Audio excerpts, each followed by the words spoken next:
के बैनर तले धोबी समाज के युवाओं के लिए जो कार्यक्रम रखा गया था, क्या कहना चाहोगे? उसके लिए मैं यही कहना चाहूँगा कि पूरे देश में हमारा समाज एक सोचे समझे षड्यंत्र के तहत आप सब लोगों को मालूम होगा कि जो इस देश में आरक्षण था वो जाति मतलब जो है अस्पृश्यता के आधार पर था, लेकिन केंद्र सरकार में और राज्य सरकारों में तमाम तरह की इस तरह की शक्तियाँ सत्ता में थी। उन लोगों ने पूरे धोबी समाज को कहीं पे जो है उसको ओबीसी में डाल दिया, कहीं पे एससी में डाल दिया। एमपी जैसे प्रदेशों की हालत तो इतनी खराब है कि 3 डिस्ट्रिक्ट में वो अनुसूचित जात में आते हैं और बाकी यानी कि जितने उसके डिस्ट्रिक्ट है वहाँ वो ओबीसी में आते हैं। तो ये जो षड्यंत्र है कि धोबी समाज पूरे देश में और प्रदेश में एकजुटता स्थापित न कर पाए, उस षड्यंत्र को हम लोग पूरे देश में एक मिशन चला के गार्जियन यूथ ब्रिगेड समाज निर्माण की प्रक्रिया में लगा है। मानव कांचीराम साहब के पैटर्न पे हम लोग उसको बनाने का प्रयास कर रहे हैं और पूरे देश में अभी तो उत्तर प्रदेश में हम लोग फोकस कर रहे हैं कि हमारे समाज की जो भी राजनीतिक और सामाजिक हिस्सेदारी है वो जो हिस्सेदारी नहीं मिल रही है।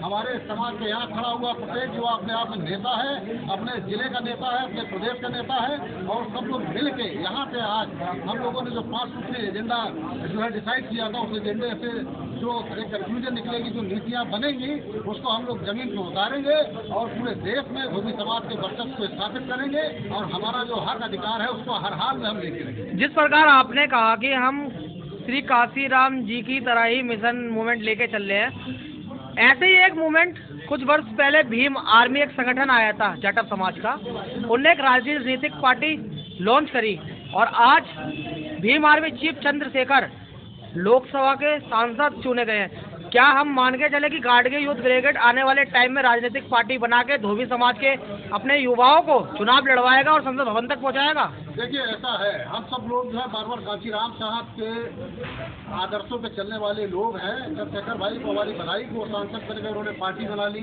बहुजन समाज पार्टी भी है।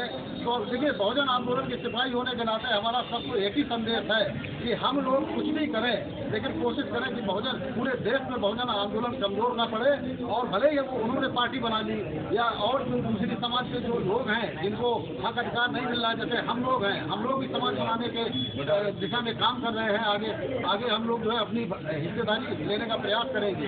अगर हमारी तैयारी हो जाती है तो हम लोग भी उस स्तर पर जाने का प्रयास करेंगे।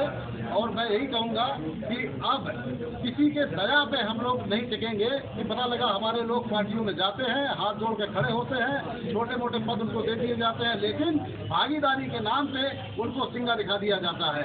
ये होता है कि उनको क्या कहते हैं चुनाव में उतारा नहीं जाता है, केवल उनसे काम करवा लिया जाता है, दरी बिछवाई जाती, कुर्सियाँ बिछवाई जाती है। लेकिन हम लोग आज यहाँ ये डिसाइड करके जा रहे हैं कि अब हमारे लोग केवल दरी बिछाने का काम नहीं करेंगे और हमारी जो हमारा हक अधिकार हमारी संख्या के आधार पर, मैंने जैसे अभी बताया कि उत्तर प्रदेश में 3रे नंबर की हमारी बड़ी आबादी है और देश में 2रे नंबर की बड़ी आबादी है। तो हमारे जो राजनीतिक हमारी हिस्सेदारी है वो है कहाँ? तो हम उस हिस्सेदारी को किसी भी हाल में, चाहे वो बहुजन समाज का नेता हो चाहे वो किसी दूसरे समाज का नेता हो, अब वो समय आ गया है कि हमारी हिस्सेदारी हम किसी को खाने नहीं देंगे। वो हिस्सेदारी हमारे समाज के सारे ये जो नेतृत्वकर्ता खड़े हैं वो हिस्सेदारी से क्लेम करेंगे और उसको हासिल करके रहेंगे।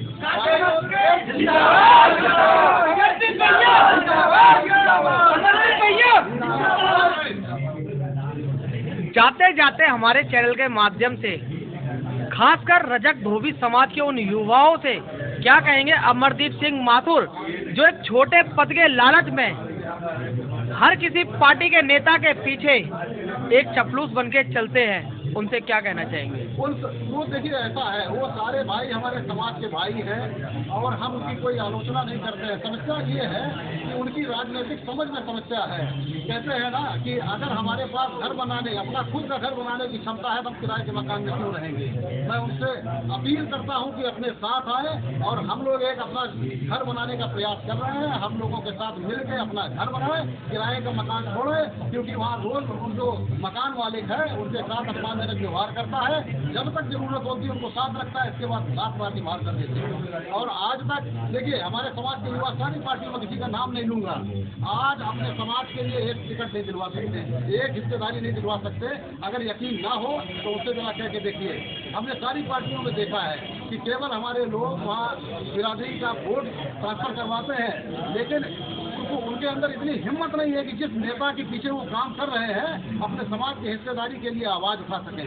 तो मैं उनसे अपील करूंगा कि ये सब काम बंद कर दें, इससे हमारा समाज कमजोर हो रहा है। मानव कांचीराम साहब ने किताब लिखी थी चमचा युग, तो आपको मैं बता दूं कि राजनीतिक पार्टियों के लोग हमारे समाज को एक चमचे की तरह इस्तेमाल करते हैं और उसके बदले में उसे हिस्सेदारी नहीं देंगे। और ना ही हमारे समाज के लोग हिस्सेदारी की बात करते हैं, छोटे मोटे पदों में जो है विलम्ब जाते हैं, भ्रमित हो जाते हैं। और हमारे समाज का एक उदाहरण आपको देना चाहूँगा कि सपोज धोबी समाज का यानी कि उत्तर प्रदेश में हो या देश में हो, उसकी अरबों की कीमत है उसके वोट की, लेकिन हमारे समाज के नासमझ युवा उसको 10-10 रुपए में 70,000 रुपए में बेच के चले जाते हैं। तो मैं ये कहना चाहूँगा कि ये सब काम बंद कर दीजिए और आइए, आप सभी का स्वागत है, अपना घर मजबूत करते हैं। और मानव कांचीराम साहब की देखने कोई रिसर्च करने की जरूरत नहीं है, उन्होंने देश में इस सब कुछ करके दिखाया है और हम लोग उनके आदर्शों पे चलते हैं और हम लोग भी ये सब करके दिखाएंगे। और ऐसा ना हो कि आपको देर हो जाए और आपकी जो काबिलियत है आप अपने से कम काबिल लोगों के पीछे काम करें। तो मैं चाहता हूँ कि अपनी काबिलियत को गार्जियन रूप ब्रिगेड में लगाएं और अपने समाज को जो उसका गौरवशाली इतिहास है उस इतिहास को दोबारा बनाने के लिए। दिल्ली के अंदर विधानसभा चुनाव हो रहे हैं, वहाँ पर केजरीवाल जी ने भी धोबी कार्ड खेला है। वहाँ से एक सीट पे देवली विधानसभा है, वहाँ से धोबी समाज के निगम पार्षद प्रेम चौहान को टिकट दी गई है, उस बारे में क्या कहेंगे? प्रेम चौहान मैं जानता हूँ उनसे, मिला तो नहीं हूँ, लेकिन वार्ता हुई है, हमारी शुभकामनाएं हैं। और लेकिन समस्या क्या है कि देखिए, जब दूसरी पार्टियों, देखिए गैर धोबी समाज की जो राजनीतिक पार्टियां हैं उनके जो मुखिया हैं, आप क्या समझते हो आपकी बिरादरी के व्यक्ति को नेता बनाएंगे? क्या वो अपने समाज की उस तरह की मुखर आवाज उठा सकते हैं जो गार्जियन ब्रिगेड उठाता है? वहाँ अगर वो मतलब जो है आम आदमी पार्टी के माध्यम से विधायक बनेंगे तो उनको समाज की आवाज उठाने से पहले एक बार अरविंद केजरीवाल की तरफ देखना होगा। कहीं ऐसा तो नहीं है कि वो जो है समाज वो मतलब हमारी आवाज उठाने से नाराज हो जाए। एक उदाहरण मैं देना चाहूँगा कि समाजवादी पार्टी में समाज के एक सांसद थे यशवी डोभी नगीना से। आप ये समझ लीजिए कि हमारा समाज उत्तर प्रदेश में अनुसूचित जात में आता है और अनुसूचित जात के साथ यानी कि जो भी हक अधिकार होते हैं वो हमारे भी होते हैं। आप समझिए कि हमारे क्या कहते हैं कि प्रमोशन में आरक्षण मतलब रिजर्वेशन एंड प्रमोशन बिल जो संसद में हुआ था कि जो हमारे समाज के सरकारी कर्मचारी अधिकारी उनको वनवादी समाज के लोग यानी कि उनका ड्यू प्रमोशन नहीं करते हैं, तो उससे एक बिल आया था। तो मुलायम सिंह देखिए धोबी समाज का नेता और अपने ही समाज के हजारों लाखों अधिकारियों के खिलाफ उसने यानी कि संसद में बिल फाड़ने का प्रयास किया। तो आप ये समझ सकते हैं कि जब हमारे लोग किसी दूसरे राजनीतिक पार्टियों के माध्यम से विधानसभा या संसद में घुसने का प्रयास करते हैं तो साथियों वो अपने समाज की आवाज नहीं बनते हैं, वो अपने यानी कि उन मालिकों की गुलामी करने का प्रयास करते हैं, भले ही उस प्रयास में उनके खुद के समाज का गला क्यों न काटा जा रहा हो। तो मैं ऐसे सभी लोगों से कहना चाहूँगा कि लालच में मत पड़िए। विधायक और सांसद का मतलब होता है प्रतिनिधित्व का मतलब होता है अपने समाज की आवाज, लेकिन जब अपने समाज की आवाज उठाने के लिए फ्री नहीं है तो ऐसी विधायकी और ऐसी सांसदी को अमरजीत सिंह माथुर लात मारता है।